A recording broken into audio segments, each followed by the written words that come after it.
네, 고성국 칼럼입니다. 네, 오늘 고성국 칼럼, 국정 운영에는 중용의 지혜가 필요하다. 이 선인들은 정치의 최고 경지로 중용을 제시합니다. 근데 너무 어려워요, 이게. 우선 중용이라는 뜻을 해석하는 것도 쉽지가 않고, 또 중용을 국가 경영에 구현하는 것도 쉽지가 않습니다. 그래서 좋은 말이긴 하나 현실에서 그게 가능하겠느냐, 되게 이렇게 치부되어 왔습니다. 그러나 아무리 어렵더라도 우리가 국가 경영을 책임 맡은 집권 세력, 우리 대한민국을 책임 맡는 이 주류 세력의 입장에서는 어렵더라도 이 중용의 그 경지를 포기할 수는 없어요. 이 중용은 이제 공자께서 여러 차례 강조하면서 설파한 말씀이고, 거의 같은 문제의식을 이제 부처님은 중도라고 하는 것으로 말씀을 하셨어요. 이제 사전을 찾아보면 부처님이 말씀하시는 중도는 고와 낙의 양면을 떠나 심신의 조화를 얻는 길, 이렇게 설명되어 있습니다.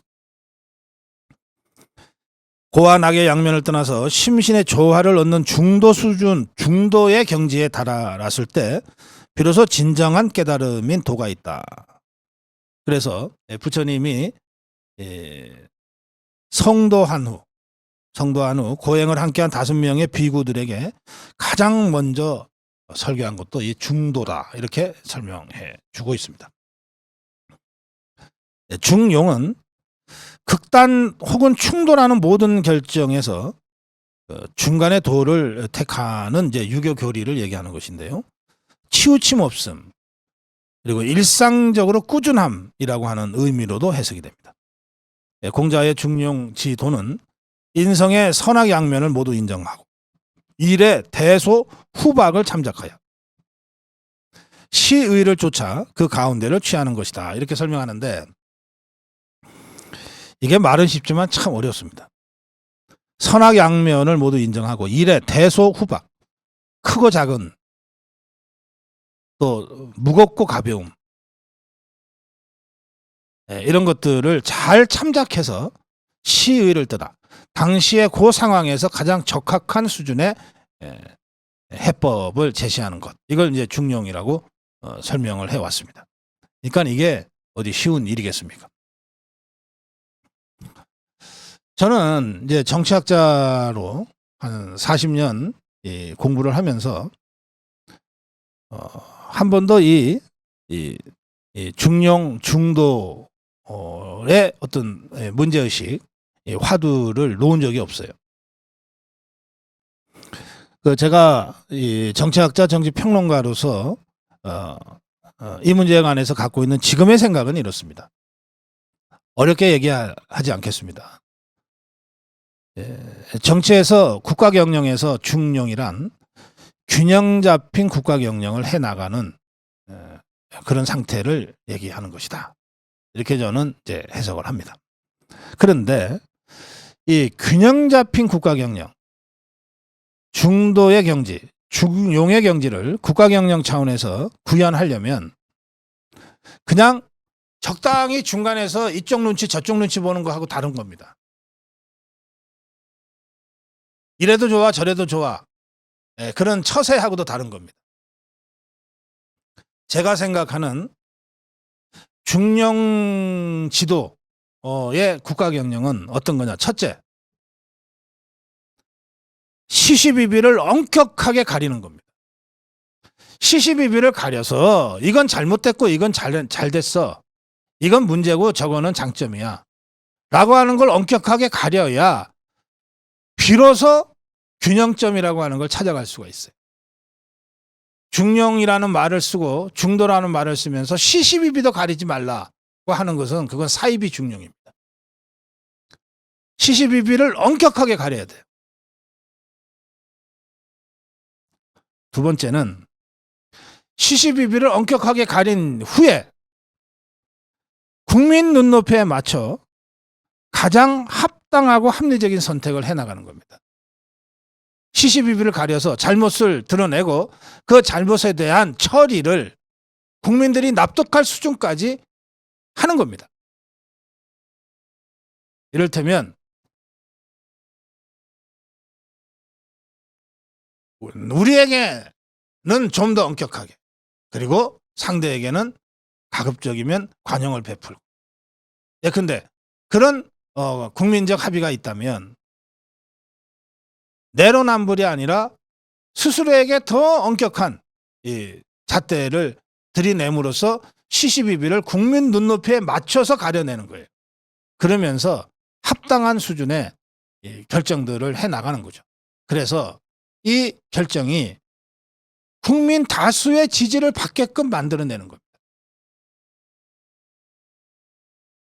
자유우파 진영의 지지는 말할 것도 없고,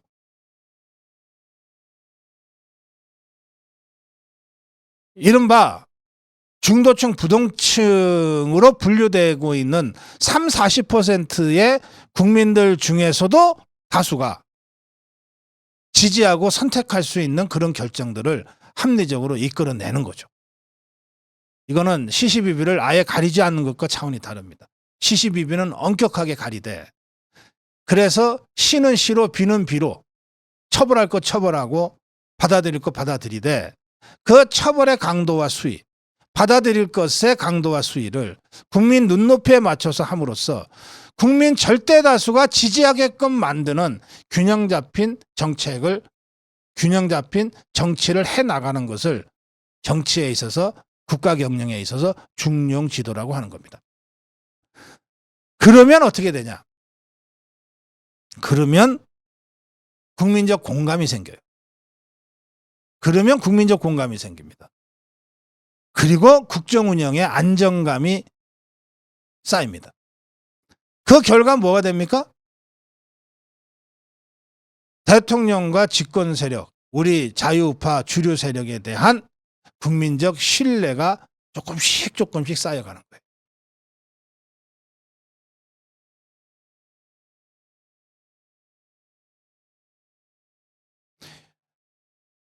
쉬우니까 하라고 말씀드리는 거 아닙니다. 어렵기 때문에 제가 말씀드리는 거예요. 어렵기 때문에. 수천 년간 수많은 정권이 들어서고 사라졌는데, 이런 중용 지도의 국정 운영을 한 정권, 한 지도자만이 역사의 성군으로 남았습니다. 그래서 저는 지금 윤석열 정부가 안팎의 수많은 어려움과 도전에 대응해 나감에 있어서도 시시비비는 엄격하게 가리되, 그 처리와 관련해서는 국민 절대 다수가 지지할 수 있는 합리적 균형점을 찾아가는 노력을 게을리해서는 안 된다. 그걸 통해서 윤석열 정부의 정책에 대한 절대 다수 국민의 지지를 모아나가야 한다. 그리고 그것이 윤석열 정부와 우리 자유우파 세력에 대한 국민적 신뢰 축적으로 연결해 가는 노력을 게을리해서는 안 된다. 이런 점에 국정 운영에 대한 깊은 성찰과 고민이 필요하다. 이 점을 말씀드립니다. 고성국 칼럼이었습니다.